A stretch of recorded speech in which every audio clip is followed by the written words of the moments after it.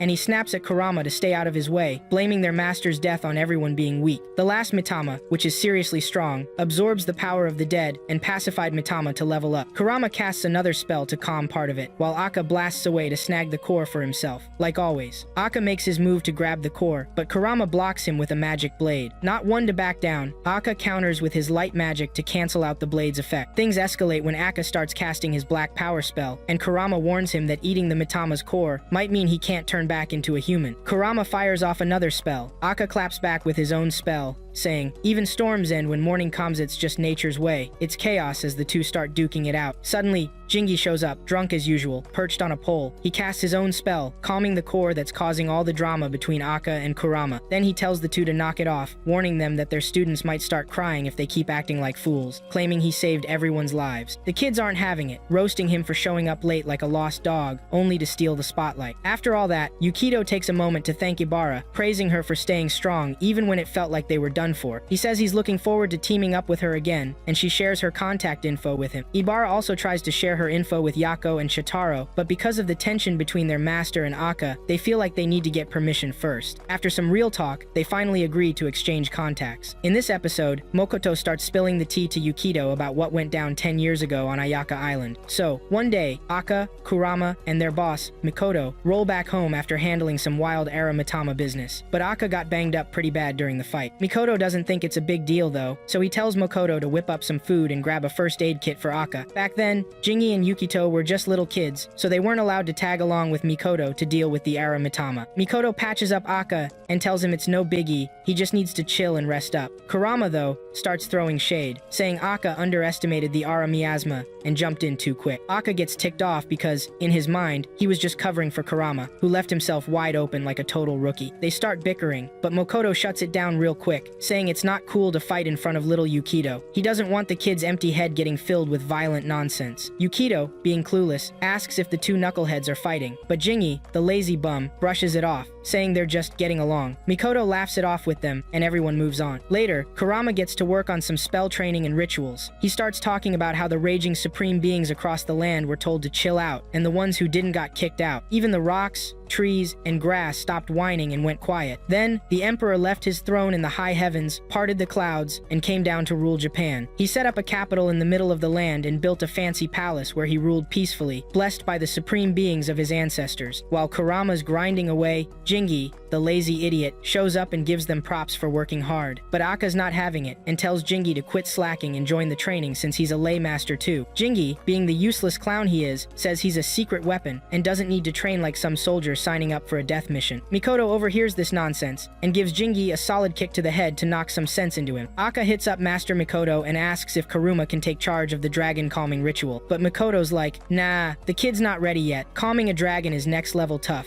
Aka reminds him that he once said Kuruma would make a great priest for the Kasen shrine someday. Kuruma, on the other hand, doesn't think he's ready to even consider being a priest, but Aka's confident that with his support, Kuruma would totally crush it as a priest. Mikoto says there's no need to rush things, but with Kuruma's skills, he'll be able to handle the rituals in a few years with Aka hyping him up, lazy Jingi tagging along, and Mikoto keeping an eye on things. The water dragon's already bounced, and now the fire dragon's feeling some type of way, missing his buddy. He's on the verge of turning into Aramama, which is bad news. The plan is to chill him out by sealing him in a volcano, but they've got to keep the volcano from blowing its top until the water dragon comes back. Even if they manage to keep it under control, the fire dragon's power is going to skyrocket. Aka's not sure if suppressing him is the right move, but the masters tell them to pay close attention to what's happening, it'll come in handy later. While they're talking, Mikoto shows up with shaved ice and asks what flavors everyone wants. Of course, lazy Jingi is the first to shout out strawberry. Mikoto's like, hey, nobody gets anything before me, but Jingi doesn't care and keeps doing his thing. A few days later, an earthquake starts shaking things up. Mikoto says he's got to head to the mainland to grab a custom-made ritual tool to calm the fire dragon. He tells his students to hold down the fort while he's gone. As soon as Mikoto leaves, things start getting weird. The Mitama starts acting up, and the influence of the fourth island begins spreading everywhere. Kuruma's freaking out because the quake seems to have weakened the seal, and if the volcano actually erupts, it'll wipe out the entire Ayaka Islands. The fire dragon originally grew strong enough to dry up the lake and the water dragon in it, and now that they've been keeping him trapped in a barrier, he's about to blow. Their only option is to perform the calming ritual themselves since Mikoto's not around. Aka and Kuruma decide to give it their all and try to pull it off. Jingi's still a scared little kid, so they tell him to stay back with Yukito and Momoko. Aka and Kurama take off to where the fire dragon is running the show, and sure enough, the dragon's already got the island under its control. Aka's like, if this firepower gets out of hand, we're toast. Kurama's all, we've come too far to freak out now. So, they start doing their dragon rituals and prayers. The prayers start to weaken the fire dragon's power. They keep at it, cutting up sedge blades into pieces, scattering them around, and saying prayers to the big guy upstairs. These spells create a barrier that holds back the dragon's firepower. Just when it seems like they're getting the upper hand, the fire dragon shows up in full beast mode, spitting fire everywhere and looking terrifying. The sight of this massive, flaming dragon scares the crap out of the two lay masters. Kurama's like, as long as we keep feeding power into the barrier, it can't break through. But the dragon starts overpowering the barrier. Aka's wiped out and drops to his knees, telling Kurama to keep the barrier up and not worry about him. But Kurama can't just leave Aka hanging, so he bails on the barrier to help Aka, and boom, the dragon smashes through the barrier like it's nothing. Right when it looks like the boys are done for, Master Mikoto shows up. The volcanic eruptions are already going off, so Mikoto uses his spells to seal the fire dragon, trying to save Ayaka from total destruction. Mikoto knows he's got to put his life on the line to take on the dragon in what feels like a crazy close fight. He tells Kurama to grab Aka and get out of there while he handles the dragon. As they're running, they hear this massive eruption behind them. When morning comes, the island looks like nothing even happened. Aka and Kurama Kurama head back, but they find their master's dead body. Mikoto's death hits Aka hard. After the funeral, he leaves the island. Kurama never spills the full story, but Mokoto says she heard the two of them arguing about their future as lay masters before they went their separate ways. Years later, Aka comes back with some dangerous new spells, but things between him and Kurama are tense. Yukito thinks his dad's death is what caused the fallout between them, even though Yukito's dad was the one who brought them together in the first place. Yukito remembers Jingi helping him out during the eruption when he was a kid, and Momoko reminds him that was 10 years ago. Jingi, who couldn't care less about the story, tells Momoko to drop it and move on from the past. Yukito is knocked out, catching some Z's, while Jingi is over there pounding drinks like a total slob. While he's out cold, Yukito drifts into one of his usual dreams, but this time, it's been ages since he's had that dream. He's in the middle of a river, sinking deeper and deeper. Eventually, he gets to this weird part of the river where something that looks like a burning Mitama shows up, and he starts choking. The nightmare jolts him awake, and he's gasping for air like he just ran a 100-meter sprint. Jingi rushes over, asking what's up, and Yukito tells him it was just a bad dream. Then Yukito's phone buzzes. His new friends, Yako and Chitaro, are texting him. Jingi's nosy self wants to know who's messaging him, but Yukito quickly hides his phone before reading it. Too bad for him though, because Jingi's already peeping over his shoulder like a giraffe. Turns out Yako and Chitaro are inviting Yukito to the Kasen festival at the Kasen shrine. It's his first hangout with friends, so Jingi hands him a mask and explains that wearing one is a tradition on the island for the festival. The kicker? The mask used to belong to Yukito's late dad, Master Makoto. When Yukito and Jingi roll up to the Kasen festival, both rocking their masks, Yukito's eyes light up at the sight of the crowd. Jingi's just standing there like, why are you so hyped about seeing people? Didn't you live in the city before? But Yukito's pumped because it's his first time experiencing a festival with other people. A couple of dudes start roasting them, calling them sloppy for how they're dressed, but Jingi couldn't care less. He's all, real men don't need to dress fancy. Jingi then asks Yukito if Makoto gave him any cash, suggesting they blow it all and have a good time. Yukito's totally grossed out by this and snaps back, saying he's never met a master as useless as Jingi, who just mooches off his students and wastes money on stupid stuff. Out of nowhere, Ibara shows up, looking absolutely stunning in a yukata. She immediately calls Jingi out, wondering why this lazy bum is even here. Yukito takes the blame, saying he was the one who brought Jingi along. Jingi pulls Yukito aside and tells him to compliment Ibara on how good she looks in her yukata, but Yukito, being clueless, says he doesn't know how to compliment a girl. Jingi's like, come on man, just say something nice. Finally, Yukito gathers enough courage and tells Ibara she looks great in her yukata. It's time to hit up the festival stalls and chow down on all the awesome food, but Yukito's like, hold up, we gotta track down those two knuckleheads, Chitaro and Yako first. Jingi's not feeling it, though dude's starving and ready to dive into some takoyaki, yakisoba, grilled squid, and all the other tasty stuff, but Yukito's not budging. Finding their friends comes first. Meanwhile, Chitaro and Yako are hanging with Kurama, grilling him about giving out freebies. Yako's like, I saw you hand out 3 charms to someone who just bought an IMA, and Chitaro's all, dude, if you keep giving stuff away, we're gonna go broke. But Kurama's just like, can't help it man, it makes people happy. Kurama notices Yukito's mask and starts reminiscing about his old master. Yukito's curious and asks why everyone's rocking masks. Kurama explains that back in the day, monsters used to come to the festival, and the masks helped humans forget who they were, so everyone could just vibe and have fun together. Kurama tells the kids to go wild and enjoy the festival, but asks Jingi to stick around and help him at the shop. Jingi's not about that life, though he's like, nah, I'm going with the kids. I'm not missing out on all the good food and fun. Kurama claps back, reminding him that a master shouldn't be mooching off his students, so Jingi's stuck helping out. As they head off, Yako and Chitaro start teasing Ibara, asking why she kept staring at their master while he was talking. She's like, look, your master's my boss's enemy, so I've got to stay alert. The boys are confused, wondering why she's so chill with them if that's the case. You guys are weak, so I'm not worried about you. Out of nowhere, Yukito drops to his knees, feeling a little dizzy. The group freaks out, but he reassures them he's okay. They decide they need to grab some food to fuel up before the real fun begins. And boy, do they have a blast. They're living it up while Jingi's off running some lame errand. At one point, Jingi spots them having the time of their lives, and it stings she's low-key salty about missing out. But then he notices this kid who used to look super down, now rocking a much brighter vibe, and it hits him in the feels. He decides to let the kid enjoy the festival and goes back to doing his thing. Ibara's rocking those Geta sandals, but now she's got some gnarly blisters. Yako's all like, let's grab you some bandages, but Ibara's too shy and says no. Lucky for her, they bump into Momoko, who steps up and helps her out by bandaging her foot. Meanwhile, Sanji's totally out cold because he went a little too hard on the drinks at the festival. Yukito has this smile that's just like his dad Mikoto's, and it's giving everyone some serious nostalgia about how his dad used to grin and cause all kinds of chaos with his buddy Sanji. Yukito's curious to hear more cool stories about his dad, so Mokoto promises that she and Sanji will fill him in later. Then Akka calls Ibara and asks her to hand the phone to Yukito. The second the guys hear Akka's name, they're all freaking out, practically ready to lose it. Yukito picks up the phone, his his voice all shaky since Aka's kind of intimidating. Turns out Aka just wants to check if Ibarra's having a good time at the festival, and Yukito's like, yeah, she's having a blast. But then, out of nowhere, Yukito's eyes turn this intense, sharp blue, and he starts feeling like he's losing control of his powers, just like when he was a kid. Freaked out about accidentally hurting anyone, he bolts to get away from the crowd. When he finally finds a quiet spot, his powers start going wild. He's trying to get a grip, but it's like everything's spiraling out of control again. He remembers all those times Jingi helped him rein in his powers, so he decides to face his fears head on. He stands up and starts chanting this spell it's hard to make out, but it's deep and mysterious. Finally, he manages to pull himself together and get his powers under control. Out of nowhere, the spirit of his late dad shows up wearing a mask and tells him he's ready to face the truth within himself, then vanishes. Yukito feels like he's seen him before, but can't quite place him. On his way back to his friends, Yukito runs into Jingi, who's drinking like there's no tomorrow. Yukito thanks him for all the help with controlling his powers, and says he's finally able to hang out with his friends again. But before they can chill, they hear some loud noises, and it sounds like something big, maybe even an eruption is going down on the 4th island. Everyone at the Kashin Festival starts freaking out because it feels like something bad is about to go down. Over on the 4th island, there's this massive earthquake with sparks flying and cracks forming everywhere. Shitaro and Yako are so scared they almost wet themselves. Mayor Inu Sanji grabs a megaphone and tells everyone to stop what they're doing and pay attention. He explains that local officials are checking in with nearby areas to figure out what's going on. He urges everyone to stay calm and head to the center of the plaza. Momoko, who's part of the disaster prevention team, says they'll start sending people home so they can get ready to evacuate the island.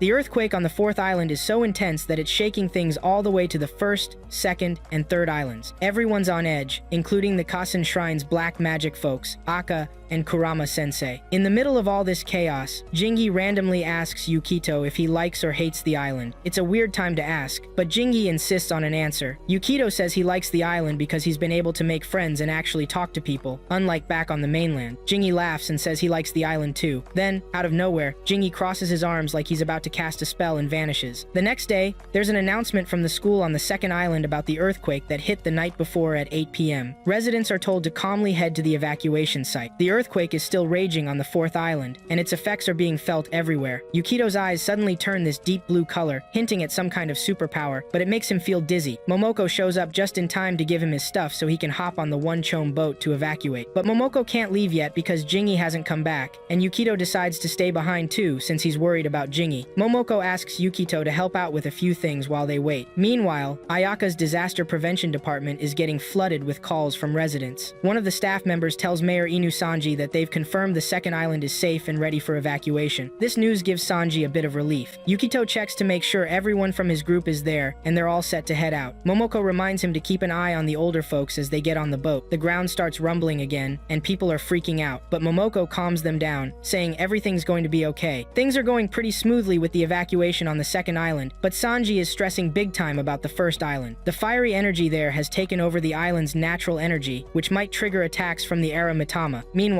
Aka's body is starting to change, and Ibara is clearly worried because she has no clue what's happening to him. Aka tells her he's fine and just needs to fight one more Ara Mitama. He tells Ibara to go meet his assistant, Makita, since the Ara Mitama could show up any second, but Ibara, poor girl, says she wants to stay with him. This reminds Aka of when he wanted to stay with his master 10 years ago. Knowing how dangerous it might get, he insists that Ibara leave. Back at the boat, people are still boarding when Kurama and his 2 goofy students show up out of nowhere. Makoto is caught off guard, but Kurumi says they need to talk to Yukito. Yukito goes with them, and when they get to the 1st island, Kurama says he has something important to tell him about his past. Things get awkwardly quiet, and Shitaro and Yako ask if they should step away to give them privacy, but Kurama says they should stay and listen too. Kurama starts explaining that 15 years ago, the water dragon disappeared in a big way, and Master Makoto stepped in to deal with it. The master had to disconnect the weakened water dragon from the island's energy and give it a new form to help it recover. He temporarily turned the water dragon's massive life force into a smaller form, so it could rebuild its strength and eventually return to the island's energy. That smaller form? Turns out, it's Yukito. Kurama figures out that Yukito is basically the water dragon in human form. He asks Yukito if he can confirm this, and Yukito doesn't fight it. Kurama confirms his theory and realizes that the master pulled the water dragon out of the island's energy and raised it as his son Yukito. To fully awaken his true form and purpose of restoring balance to the island, Yukito will need years of training and learning rituals. Kurama tells him to take it slow and steady. Then Kurama decides to head to the 4th island to do what his master did. His students want to tag along, but he assures them that the laid-back guy, Jingi, will look after them. With that, Kurama pulls out his magical fan, waves it, and flies off into the distance. The two knuckleheads suggest heading back to Makoto so they can hop on the boat and ditch the island, but Yukito isn't feeling it. He's not about to run from his fears. He's had run-ins with the Aramitama and other weird stuff, but the island feels like home now. Even though Yukito's still figuring himself out after everything Kurama said, he knows bailing when the island needs him most isn't the move. Yako starts thinking about what Kimura said about following in his master's footsteps to protect the island. Basically, he's ready to sacrifice himself, just like the great master Mikoto did. Yukito's not cool with Thaiths, convinced there's gotta be another way to stop Kimura. But the two losers, Chatsuro and Yako, are all like, nah, there's nothing we can do, so let's just bounce. Out of nowhere, Ibara shows up and says she's down to stick with Yukito since majority rules. She even jokes that she counts as two people because she's stronger than them and a lay master. They finally agree to team up as friends and figure out a plan together. Meanwhile, Kurama gets zapped over to the fourth island and starts casting some spells. He's talking about how, after a lot of back and forth, the supreme beings decided the emperor should create and rule over a peaceful land. And the emperor was like, sure, I'm in. The supreme beings told everyone to fall in line, and those who didn't got kicked out. Even the rocks, trees, and grass went quiet. Then the emperor left his throne in the high heavens. As Kurama's doing his thing, Akka shows up, but Kurama's like, I don't need you here. They start bickering about who's gonna take on the fire dragon, and then the dragon bursts out of the eruption. Akka starts throwing down with his black magic, and as soon as his hand transforms, he leaps in to attack the dragon. But Kurama uses his magic fan to blow Akka away, and says he's got this. Kurama jumps in to fight the dragon, but Akka blocks him. They end up teaming up to take on the dragon, but it's way too strong and starts transforming into Aramitama. Just as the dragon's about to roast them with its fire, Yukito and his crew show up. Yukito throws up a water barrier to block the flames. Kurama yells at them to leave, but they refuse. They're here to help take down the fire dragon. In the first scene of this episode, we flash back to when Yukito and Jingi were just kids, and their master was still alive. One morning, while they were messing around, Yukito's water powers suddenly kicked in, and Jingi got completely soaked. Jingi was confused about what was going on, so Master Mikoto stepped in and explained that Yukito was special and had some seriously strong water abilities. But Mikoto also thought Yukito and Jingi made a good match since Jingi had his own powerful water energy. Then, Mikoto let Jingi in on a secret and told him to keep it to himself, even from Akka and Kurama. Fast forward, and Kurama is trying to talk some sense into the kids, telling them to quit messing around and stay out of the fight with the fire dragon. But Yukito isn't having either, thinks it'd be way worse to bail when the Yanagi school needs them the most. Akka, being the tough guy, figures it's too late to send the kids away anyway. Since they're here, they might as well help, and if things get too wild, they can always retreat. Akka tells the kids to back them up and keep an eye on things while they take on the fire dragon. Kurama isn't thrilled about this plan, but it's not the time to act like a fool, so he warns the kids not to push themselves too hard. Akka and Kurama fly off to face the dragon, while Ibara leads the kids and tells Yukito to use his water barrier power to help contain the dragon. Akka makes the first move, attacking the fire dragon with his dark powers. He flies up and starts casting spells. Kurama backs him up with his own spells, talking about how the formless can slip into cracks. Yukito jumps in too, using his water powers to send a wave crashing into the fiery dragon. Not wanting to be left behind, Ibara casts her spell, comparing heaven's ways to stringing a bow. Eika goes in with his black hand attack, while Ibara hits the dragon from the other side with her thunder spark power. The dragon goes wild, blasting a massive wave of fire at them. Kurama steps up with his magic fan to block the flames from hitting Akka, but Akka, being the stubborn guy he is, doesn't want Kurama's help. Kurama brushes it off, knowing this isn't the time to argue in the middle of a fight. As the battle rages on, Yukito starts to wonder if he might actually be the reincarnation of the water dragon. The story kicks off again, throwing us back to the past. Yukito's true identity? It's on the down low. Only Jingi and the master know the deal. Akka and Kurama? Clueless. Jingi's totally stoked about this secretits like his prized possession, and he loves spilling the tea about it when the older kids aren't around. Little Jingi once asked the master if he'd get to see Yukito again before the water dragon showed up, but the master told him nah. Yukito would probably be chill by the time he hit Akka and Kurama's age. To keep his human form, even if he gets his powers back, it's all on Yukito. But, the master added, pulling that off would take one hell of a complicated spell. After Makoto died, Major Inusanji let Momoko know it was Makoto's dying wish for Yukito to stay in an orphanage until he turned 15. Mom wasn't feeling it sending a kid who just lost his dad to an orphanage? Harsh. But Jingi figured the master must have had a good reason, so he thought they should roll with it. Jingi also knew Yukito got sent to the mainland because of his water dragon vibes, but he wasn't sure how things would pan out if the poor kid grew up there. Now that the master was gone, who was gonna cast the spell to turn Yukito back into a water dragon? Someone had to step up, and that someone? Jingi. So, he dove headfirst into the master's spellbooks, but only found bits and pieces of notes. Luckily, being a Yanagi school student, Jingi managed to crack the code and figure out what kind of spell it was. Fast forward, and the fight with the fire dragon is heating up literally. Things got so wild that Akka had to whip out his special gun and take a shot at the dragon. dragon. Now that Yukito's clued in on his powers, he's ready to let loose. Kurama's not about to back down either, so he throws out another spell. Turns out, this was one of Master Mikoto's spells, so Aka's all like,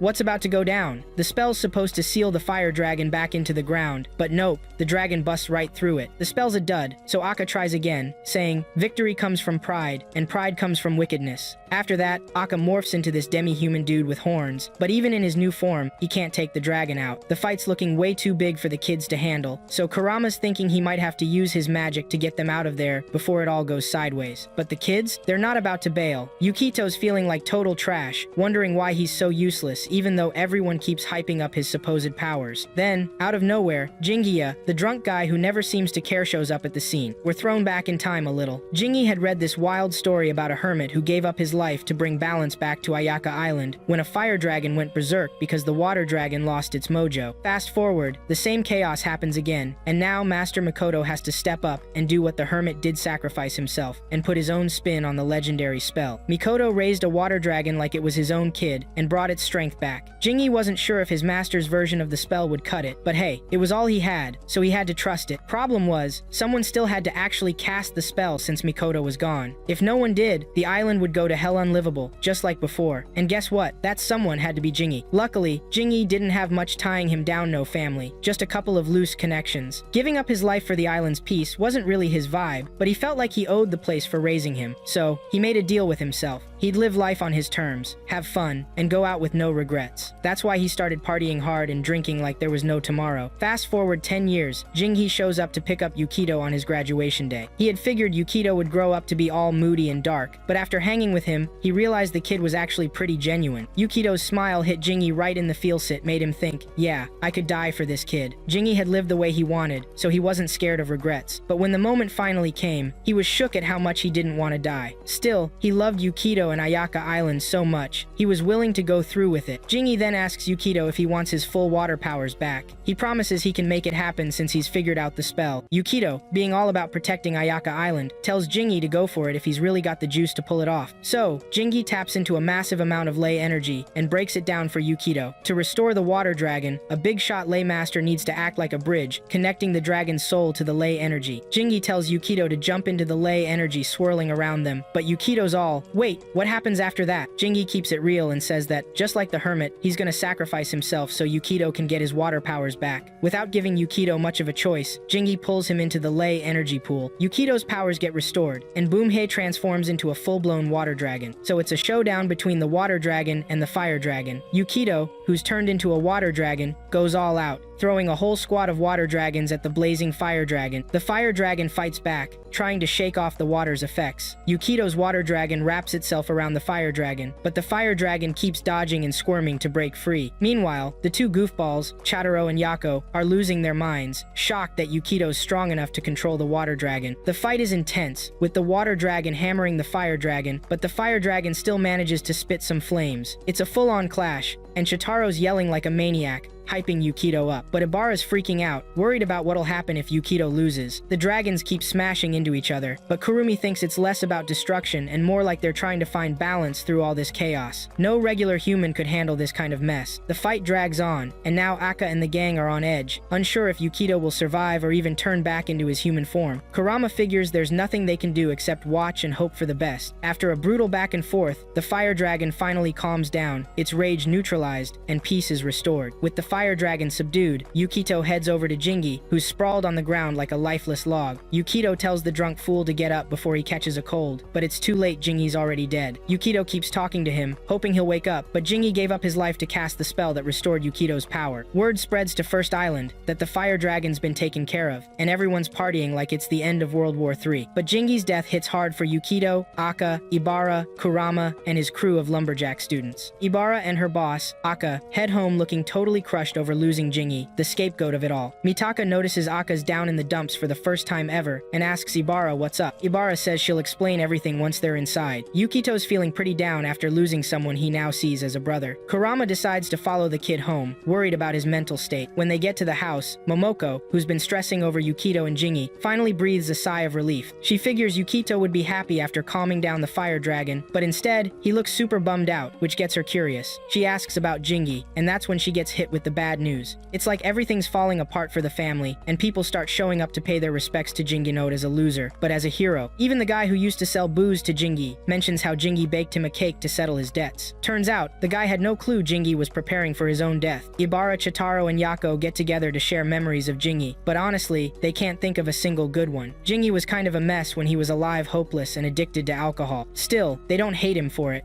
While they're mourning his death, they can't help but wonder how Yukito, Jingi's closest brother, is holding up. Mayor Inu Sanji stops by Jingi's place and sees that the poor guy had even cleaned up his room before he passed. Sanji starts reflecting on Jingi's life. Jingi never really thought about how his actions affected others, and now Sanji's stuck dealing with everything he left behind. Jingi was always a stubborn kid and gave Sanji, his guardian, a hard time, but his death is something Sanji never wanted to face. Meanwhile, Akka's struggling to believe that Yukito is actually the water dragon. He's wondering where the kid even learned those spells. That's when Kurama pulls out their master's book and explains to Akka that he found it in Jingi's room. The book has spells used by the previous lay master, written down by Master Makoto, probably for future use. Kurama knows there's no way Jingi mastered those spells easily, considering his skill level. The guy must have worked his butt off for a long time, even sacrificing his life to pull it off all just to save the island from the fire dragon and the era miasma. Akka gets emotional and calls Jingi an idiot for keeping it all a secret, but Kurama thinks Jingi hid it because he knew if they'd found out about the spell, they'd have tried to sacrifice themselves instead. To keep the island in balance and bring back peace, Kurama had to sacrifice himself to cast a spell and restore the fire dragon. Akka wasn't cool with this at all. He felt like Kurama didn't care who had to die as long as peace was restored. Furious, Akka grabbed Kurama by the collar and started yelling at him like a rabid dog. Kurama brushed Akka's hand off and snapped back, saying Akka didn't know him at all. Kurama shouted that he risked everything trying to calm the fire dragon but failed. As the heir of the Kasen Shrine and Yanagi's top student, he felt like a total failure. Then, he smacked Akka on the head to knock some sense into him, accusing him of using dark magic. Akka fired back, saying Kurama didn't get him either. He admitted he was ready to do whatever it took, sell his skills, gain power just to beat the fire dragon and save the island, but he also failed. Both of them felt like losers, and it all spiraled into a fist fight. Before things got too wild, Ibara and Kurama's students stepped in and stopped them from turning it into some WWE-style showdown. Meanwhile, Yukito was holed up in his room, still wrecked over Jingi's death. Momoko came by to cheer him up, but Yukito couldn't stop blaming himself. He thought if he'd been stronger, Jingi wouldn't have had to die or cast the spell that cost him his life. Momoko tried to convince him to at least come out and see Jingi's body before the funeral. Eventually, Yukito went to Sanji's room, where Sanji was keeping watch after everyone else had left. Sanji thanked Yukito for calming the dragon and saving the island, but Yukito said it wasn't him, it was Jingi who cast the spell that restored the dragon's water at the cost of his own life. Yukito explained how this wasn't the first time something like this happened. 10 years ago, Master Makoto sacrificed himself for the same reason. Sanji suggested Yukito spend some time with Jingi's body. Yukito did, but it just made him angrier. He thought it was selfish of Jingi to give up his life like that. Out of nowhere, Yukito found himself in some strange realm, filled with intense ley energy. He had no clue what was going on, but then he saw Jingi trapped in the shallow part of the energy, calling for help. Yukito, clueless about what to do, snapped back to reality. He told Sanji and Momoko about what he saw, and said there might still be a way to bring Jingi back. He urged them to gather Kurama and the others to figure it out. Yukito starts running like he's being chased by a rabid dog. He zooms past Akka's shop and Kurama's place. Akka wonders where Yukito's rushing off to so late at night, but jokes he might need Google to figure it out. As Yukito keeps running, sparks, water, and harmless Mitama start popping up with every step he takes. The water pools up, and Yukito has to use his powers to leap over it. Before he knows it, he's back in the middle of a giant river of ley energy. At some point, he transforms into a water dragon, and when he shifts back to his normal self, the ley energy river has grown even bigger. Yukito starts wandering around in the river,